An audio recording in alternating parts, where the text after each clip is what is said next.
नमस्कार, आप सभी का स्वागत है द हिस्ट्री यूट्यूब चैनल में। और मैं हूं आपका दोस्त विकास टेकरे और आपके लिए लेकर आया हूं old question paper BA final year के 2021-22 सत्र के हैं और भी सत्र के इस प्लेलिस्ट के अंतर्गत आप जाकर देख सकते हैं। बीए फाइनल ईयर करके है और इस क्लास से संबंधित और भी लेक्चर आपके काम के जो हो सकते हैं वे आपको इस प्लेलिस्ट में मिल जाएंगे। दोस्तों, history second paper history of Indian 1858 to 1950 AD, यहाँ पर आपको ये देखना है कि 1858 से 1950 तक भारतीय इतिहास में क्या हुआ।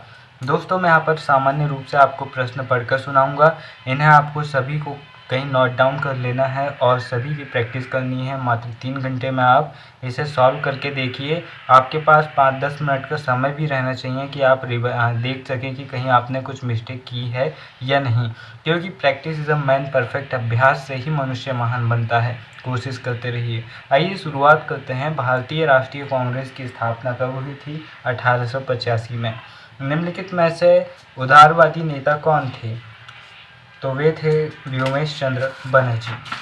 इसके बाद हम देखते हैं गांधी जी द्वारा प्रारंभ किया गया प्रथम सत्याग्रह कौन सा था? तो इसका आंसर आपको ढूंढकर टिक करना है। रियासतों के भारत में विलय का श्रेय किसे जाता है? सरदार वल्लभ भाई पटेल, जिन्हें आयरन मैन ऑफ इंडिया कहा जाता है। इसके बाद समाचार पत्र की जांच समिति कब गठित की गई? इसका आंसर आपको ढूंढना है। इसके बाद में लघु उत्तरीय प्रश्न देखते हैं। 1858 ईस्वी का अधिनियम क्यों लागू किया गया? 1885 ईस्वी में कांग्रेस की स्थापना के क्या कारण थे? तीसरा, स्वदेशी आंदोलन पर संक्षिप्त नोट लिखिए। इसके अथवा में है भारतीय स्वतंत्रता आंदोलन में उग्रवादियों की योगदान की संक्षिप्त विवेचना कीजिए।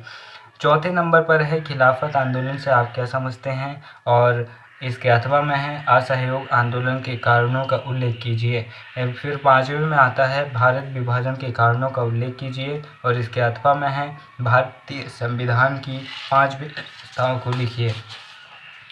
फिर 6वें नंबर का प्रश्न आता है कि उपनिवेशवादी अर्थव्यवस्था पर संक्षिप्त टिप्पणी लिखिए और इसके अथवा में है रामकृष्ण मिशन पर प्रकाश डालिए। इसके बाद दीर्घ उत्तरीय प्रश्न देखते हैं। 1861 ईस्वी के भारतीय परिषद अधिनियम के प्रमुख प्रावधानों का वर्णन कीजिए। इसके अथवा में है लॉर्ड लिटन के आंतरिक नीति का वर्णन कीजिए। और 8वां प्रश्न है बंगाल विभाजन के कारणों की विवेचना कीजिए। और 1909 के ईस्वी के भारत सरकार अधिनियम के प्रावधानों का वर्णन कीजिए।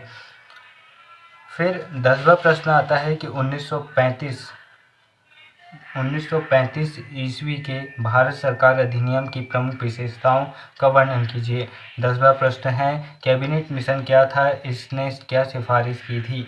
भारतीय स्वतंत्रता अधिनियम को समझाइए। और 11वां व आखिरी प्रश्न आता है कि भारतीय पुनर्जागरण के क्या कारण थे? समझाइए। इसके अथवा में है भारत में अंग्रेजों की अकाल नीति पर निबंध लिखिए। वैसे तो मैं इस वीडियो को 9-10 मिनट का भी बना सकता था, लेकिन शॉर्ट इसीलिए कर रहा हूँ ताकि आपको सटीक जानकारी मिले, कम समय में मिले, ताकि आप बिना वक्त गवाए अपनी तैयारी में जुट जाएं। तो इन प्रश्नों को सॉल्व कीजिए और अपने आप को बेहतर बनाने का प्रयास कीजिए।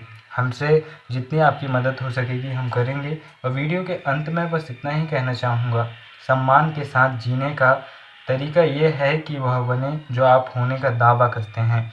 ढोंग दिखावा करने से अच्छा है कि जो है वही रहो।